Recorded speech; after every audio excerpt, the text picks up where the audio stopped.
Welcome back. Here we go. And just before we get into what the derivative of e to the x is, we need to do a quick review of e and e to the x. Let's dive right into it. So we're told right here that e is approximately 2.72. It's actually an irrational number. It's a decimal that goes on forever and ever and ever. It never stops without any kind of pattern to the decimal. And well, it roughly is 2.72. Right? So that means that e to the x is roughly 2.72 to the x. It's an exponential function. That's it. So the domain of e to the x, we see the function here, is all real numbers. And that makes sense. I could plug in any x value I want. So that's all real. So I'll write it like that, or we could write an interval notation, negative infinity to infinity. The range, or the range, would be all y values more than 0. We actually have a horizontal asymptote at y equals 0, which makes sense. If I plug in any number into this, positive, negative, any kind of number, 0, I'm going to be raising a positive number to a number. That will get me out a positive number. So the range is y is greater than 0, or you could write that as 0 to infinity. There you have it. All right, so quick review what the graph looks like. It's exponential, as well as the domain and range. So y equals e to the x is the inverse function to y equals ln x. All right, so I've actually graphed out both here. Here's y equals e to the x. Here's y equals ln x, and we see that they are symmetric about the line y equals x, making them graphically, at least proving that they are inverses of each other, and they are. If you were to do e to the ln of x, right? So if we were to plug in ln x into e to the x, they undo each other, right? You're saying e to the what gives me x. E to the thing that gives you x, when raised by e, is x. So they undo each other.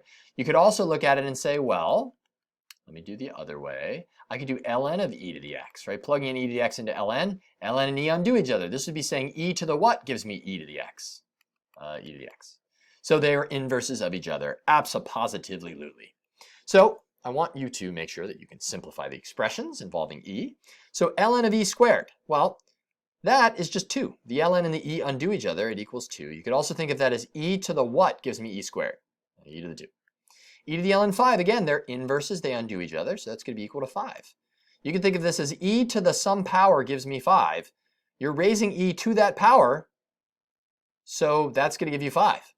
All right, this, ln and e undo each other again, so that's going to be equal to x squared. And I think we're getting the idea here. E to the ln of x cubed, e and ln undo each other, and we get x cubed. Quick, but muy importante. All right, on to the next little bit here, and this will be the last part of the review. And then the next video, ooh, it's going to be awesome. We're going to go over the derivative of e to the x. It's going to be sick. We just want to be able to solve each equation. So to solve an equation with e in it, isolate e. I'll subtract 5 from both sides. And so that leaves me with 7e to the x minus 2. That's equal to 14. Remember, we want to isolate e. So I'm going to divide by 7 on both sides. That's e to the x minus 2. 14 divided by that 7 is 2. And to undo e, I have to take the ln of both sides. Nice. And of course, I've got to do the same thing to both sides. It's an equation. We want to keep it equal.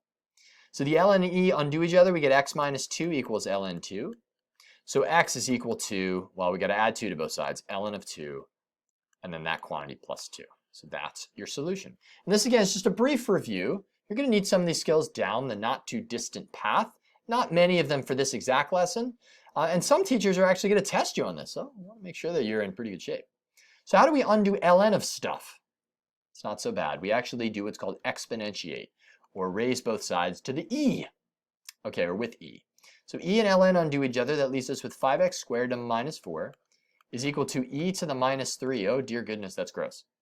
So that's 5x squared is equal to 4 plus, essentially, that's 1 over e cubed, so e to the negative 3.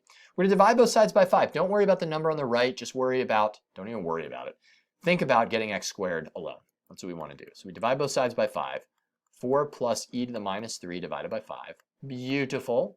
And then I'm going to take the square root of both sides, but of course you do plus or minus. Of course you do. So plus or minus the square root of that. Is that a gross answer? Sure it is. We get calculators if we need them. You got this. The big, most important part here is you want to isolate the ln if you need to, and then get rid of it by exponentiating with e. And then here, isolate e, and then undo it with ln. Just going over the inverses, that's all. That's all there was. You got this. All right.